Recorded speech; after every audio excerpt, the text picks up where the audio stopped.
मित्रांनो, हा नंदी आपल्याला गुलालात दिसतोय. कराडाचा प्रॉपर आहे. बघूया कसं कसं आज नियोजन झालेलं आहे आणि किती दिवसातून आज गुलाल झालाय. कारण काय होत असतं एवढा आता कराड म्हणलं की सिटी आली आणि सिटीत राहून शर्यतीचा नाद करणं सोपं नाही. बऱ्याच गोष्टींना आव्हान द्यायला लागते ते. पहिल्यांदा तुमचा परिचय सांगा आणि त्याचा परिचय.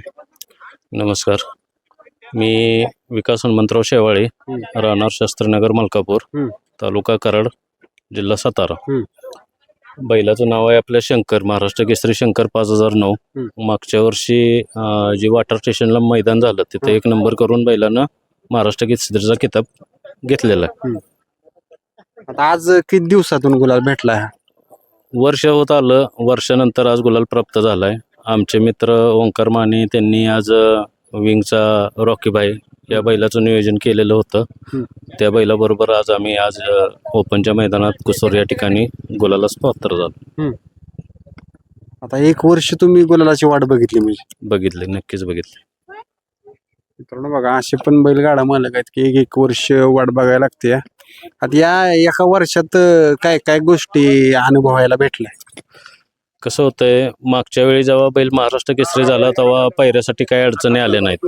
पण त्यानंतर म्हणतात ना की अमुक अमुक बैल रिवर्स आलाय, हे झालंय ती झालंय, पैऱ्याला भरपूर त्रास होतो.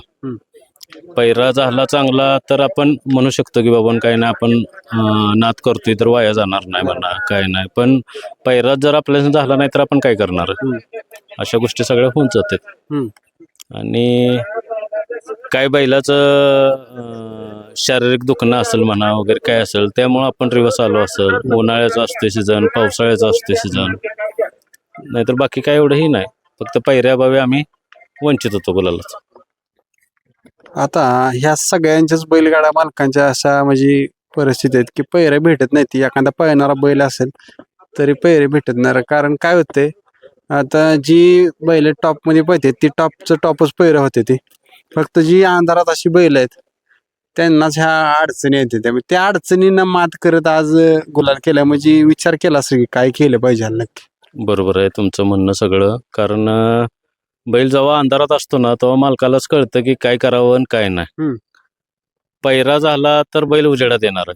आणि आता तुम्ही बघताय सगळं की काय वायदीचे मोठ्यांच्यातच पळतात. ती काय गरीबासनी कोणाला बैल देणार नाहीत, काय नाही. आणि गरिबांच्यात अशी बरीच बैल आहेत, अंधारात जी बैल आहेत ते की त्या बैला चांगला बैल पळून सुद्धा ते काही साध्य होत नाही. त्याच्यासाठी मोठ्यांनी पण विचार करायला पाहिजे. एखादं मैदान वगैरे गरिबासनी बैल देऊन त्यांचे पण बैल उजेडात आणले पाहिजेत. असं एक माझं तर आपलं एक बैलगाडा मालक म्हणून आपलं मत आहे. मग आज तसंच तुम्ही केलं आणि आज गुलाल शेवटी संघर्ष संपवला. आज संपवलं, संघर्ष संपला बैलाचा. शेवटी नंदी आहे. नंदीच्या आशीर्वादानं आपलं नाव होतंय. आमचे सहकारी मित्र अण्णा चांदे आहेत, रुपेश माने आहेत, कुणाल आहेत, सम्राट आहे, विनय पाटील आहेत. म्हणजे ओंकार माने आमचे नियोजन करतात ते प्रसाद, आणि आमचे महत्त्वाचे शांताराम माने भाऊ मार्गदर्शक. कारण जुन्या काळातले एक बैलगाडी मालक आहेत, त्यांच्याबरोबर आम्ही आपलं एकत्रित सगळ्या गोष्टीतून एकमेकांची बैल एकमेकांबरोबर आमच्यातच आम्ही गाड्या पळवतो. कसं आहे, पैरं कोण देत नाही म्हणलं काय करायचं. मग तो पण बैल आमचा पलीकडे भावले आहे, किंवा रॉकीबाई आहे. आज या रॉकीबाई बरोबर नियोजन झालेलं साध्य झालं आपलं गुलालाच. म्हणजे असं नाही की बाबा आता टॉपचाच बैल टाकला पाहिजे आणि पायरा केला पाहिजे. कुठेतरी आपण जसं सर्वसामान्य बैलगाडा मालक म्हणून येतो तसं सर्वसामान्य बैल पण आहेत बैलगाडा मालकाचे, त्यांच्यासोबत नियोजन करून क्षेत्र पुढे नेलं पाहिजे. बरोबर आहे. कारण मोठ्यांचं न बोललेलं चांगलं आहे. कारण मोठ्यांच्यातच खेळतात. आपलं खालच्या लेवलला आम्ही काय म्हणत नाही आमचा 1 नंबरचा बैल आहे. आम्ही आपलं 3 नंबर 4 नंबर मध्ये पळणारी बैल आमचे. पण आमची पण अपेक्षा वाटते ना आम्हाला, बाबा काही नाही 1 नंबरच्या बैलाच्या गळ्यात पळावं, तेव्हा कुठेतरी आपल्यासने आपण पण 2 नंबरला 3 नंबरपर्यंत उतरू शकतो, अशी आमची पण अपेक्षा असते. पण आमच्यात आपलं पळून आपलं साध्य होतंय, गुलाल आपलं प्राप्त झालाय. आणि आता कसं आहे, मैदानं पण भरपूर पडतात, त्यामुळे जरा गाड्या कमी जास्त इकडं तिकडं बारीक मोठ्या गाड्या असतात, त्यातनं पण आपलं गुलाल मिळाला नंदीला आपलं.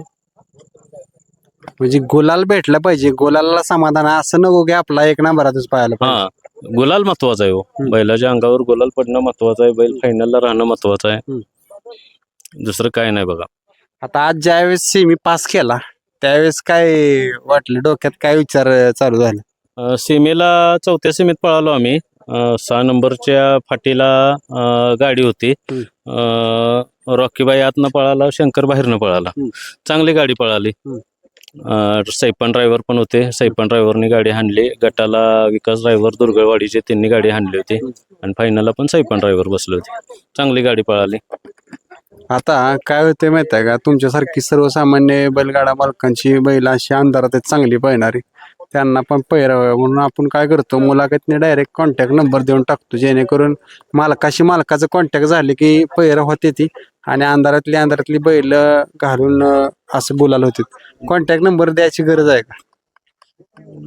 काय तुमच्या यांच्यातनं जर मिळत असला ते कोणाला तर आपलं देऊ शकतो आपण, काही नाही तसं. तुमचं नाव आणि कॉन्टॅक्ट नंबर सांगा.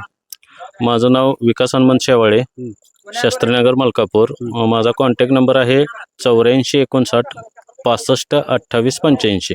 आणि पायरा कसा पाहिजे ते पण सांगा, कसा अपेक्षित आहे? पैरा आपण दुई बैल बाहेरनं माझा पळतो.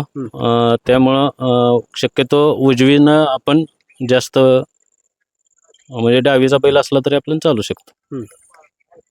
आता काय पुढं कसं काय नियोजन, काय अपेक्षित आहे, कुठं नाही?